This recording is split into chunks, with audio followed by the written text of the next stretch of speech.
I wanted to get to the real estate statistics.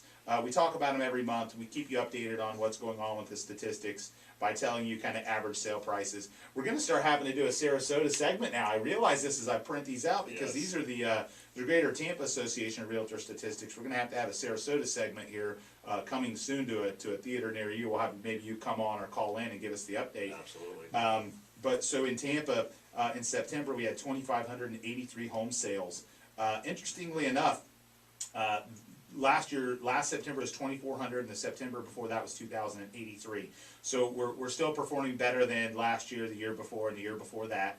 We did see a drop off from August to September. August had 2,807 sales. September was 2,583. Average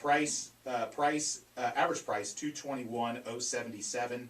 Last month it was 221,86. And then 229.74 the month before that. So really kind of holding steady the last few months. But compared to last year September, our average sale price was 201. So that's almost a 10% bump from last September to this. So we're seeing appreciation. 3.1 months of inventory, which is right at the same. We've been hovering around 2.9 to 3.1 for the last 4 or 5 months. So low of inventory, right, guys? I mean, inventory is just, we struggle to find it for clients. We're seeing bidding wars on a lot of homes, and unfortunately the downside of that is sometimes you drive the price up higher than the market can support, and if it doesn't appraise, as you know, David, we're not going to sell that home for that number unless somebody wants to come out of pocket or pay cash. So those are the most recent statistics. As I've said, it varies from neighborhood to neighborhood. Higher priced homes are sitting on the market longer, lower priced homes are moving more quickly. But the average of 3 months of inventory tells us we are still in a seller's market. The thing that I do like, though, is, I get a little nervous when we start to see some of these really rampant price increases because back in the boom and then the bust, our average sale price approached 300. And the obstacle with that is that it's unattainable. You can't keep that pace up or it's going to crash. So 3 or 4 months in a row of kind of that average price staying the same, I actually kind of like, because I want the stability. I don't want these huge peaks and valleys where we have all these challenges. So the other interesting thing was that a third of the home sales in August were first-time home buyers. Correct. So, yeah, without tax incentives, right? So they're just logically saying, I should buy a home, not because the government's giving me free money, but I should buy a home because it's the right financial move for me and my family long term. And that's a big piece of our market, and a big piece of why I think the inventory challenge is so concerning.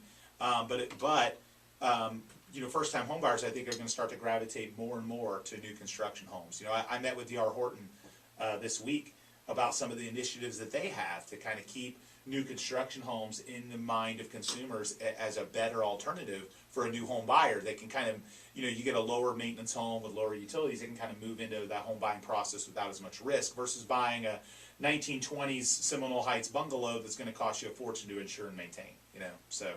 It could go both ways. I think that a lot of people are looking for that community where they can, walk to things. It's a little bit. It's harder to do that with the new construction. Harder to do that. You're getting it in some of them, like Fishhawk is getting some of it because they've got the little town center thing. You've obviously got that in Lakewood Ranch as a big piece of it. So I think builders are starting to realize that, especially for millennials, as our resident. I wish I had like a little resident millennial expert button to push, but as you would know, that's And I think Jeff Finnick with Downtown Tampa, I think he has a strong grasp on that, and I think you're going to see a lot of product geared towards millennials around on the other side of the coin, I think there's so many people that want that there are deals to be found on the outskirts. Correct. If you're looking to go out, you're going to find probably a better deal. Well, we talked about that last week or 2 weeks ago on the show, where it's more affordable as you go further out. You get further away from the walking stuff, and the prices get more affordable.